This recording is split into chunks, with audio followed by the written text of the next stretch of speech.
You know, the bourbon making process is a lot like bread, you know? You've got yeast, you've got that sour culture. You know, you hear about the San Francisco starters, and they've been around for centuries, and you know, they add a little bit to the next batch called the back set in bourbon, and you know, it's kind of cool, but there's one thing we really didn't hit on. Well, it's about the water here, Brian. We've got a limestone layer that's low in iron, and without great water, you can't make great bourbon. So we're very lucky, and that's why they chose Kentucky to make this special spirit. Right. Again, you've got to have great ingredients to make a great product. They've got them at Maker's Mark. Take a look.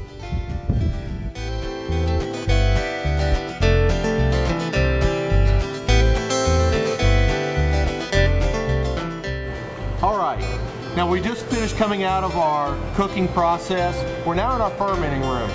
You can see we're still using some of our old cypress vats they used to back in the good old days. Things are still good and solid. Right.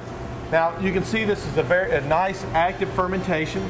If we had smell-o-vision, that would be pretty interesting because you get like a ripe bowl of bananas and apples, and as you can kind of bring the aroma up to you, you can smell it. Now, here's what's fun. We can roll up our sleeve a little bit. We're going in. And let's go. You just dive right in. Just knock your little spot off the grain cap and then taste that. Now this fermenter has been actively going for about 30 hours. And you notice how it's still kind of sweet. Yep. It's got some of that sourness. I got a little apple edge to it, maybe. And that's what's so unique, because you can, with your small grains, you can actually kind of drive the flavor profile that you want. Now, one of the things that will really set us apart is the Samuel's family yeast strain. Now, I made reference to the ripe bowl of bananas and apples.